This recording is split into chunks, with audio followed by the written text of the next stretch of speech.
Hello మామ, నమస్తే. ఇప్పుడైతే వర్షాలు అయితే బాగా కొడుతున్నాయి మామ, అందరికీ తెలిసిందే. సో రాయల్ ఎన్ఫీల్డ్ కస్టమర్లు అయితే కొంచెం మన బండిని అయితే జాగ్రత్తగా కాపాడుకోవాలి. ఎలా అంటే ఇప్పుడు ఈ బంపర్లు అయితే ఉన్నాయి కదా, రాయల్ ఎన్ఫీల్డ్ బంపర్స్.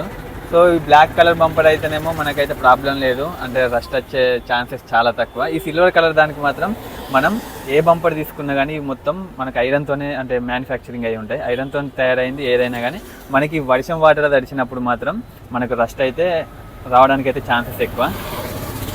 సో మనకైతే చూపెడితే ఇక్కడ ఒక ఓల్డ్ బంపర్ ఉన్నది, మనమైతే చూడవచ్చు. ఇక్కడ చూసినాం కదా, ఇలా చిన్న చిన్నగా అయితే రస్ట్ అయితే మనకైతే వచ్చేసింది. సో ఇది ఈ వర్షం వాటర్ పడ్డ తర్వాత మన ఈ వాటర్ని ఇలానే వదిలేస్తే వర్షం వాటర్లో మనకి ఏంటంటే pH వాల్యూస్ అనేది ఎక్కువ ఉంటాయి. సో దానివల్ల మనకు రస్ట్ అనేది రావడానికి ఛాన్సెస్ చాలా ఉంటాయి. మరి ఇప్పుడు మనం ఏం చేయాలంటే, సో వర్షం పడ్డ తర్వాత మాత్రం ఇలాంటి క్లాత్ అయితే తీసుకొని మనం బండి పక్కన పెట్టిన తర్వాత ఒక సైడ్ ఇలా అయితే నీట్గా అయితే తుడుచుకోవాలి.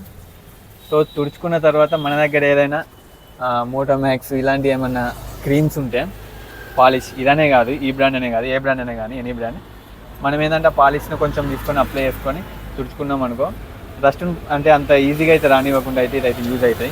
ఏది అవైలబుల్గా లేదనుకో, కనీసానికి మన ఇంజన్ ఆయిల్ ఉంటుంది కదా, దాని 2 చుక్కలు వేసుకొని తుడుచుకున్నా కానీ ఇంజన్ ఆయిల్ అయినా కానీ పర్లేదు మనకి. ఇది ఓన్లీ బంపర్లకనే కాదు మామ, సైలెన్సర్లో కూడా వర్తించుతుంది. సో మనం ఏ బంపర్ కొన్నా, అది ఎక్కడ కొన్నా, హైదరాబాద్లో అయినా వరంగల్లో అయినా కానీ ఇవన్నీ ఐరన్తోనే తయారు చేయబడి ఉంటాయి. కాబట్టి మనకి ఈ వర్షాకాలం మాత్రం ఇలా నేను చెప్పిన టిప్స్ యూజ్ చేసి మనం కాపాడుకోవాలి. ఉంటాం మరి, బాయ్ బాయ్.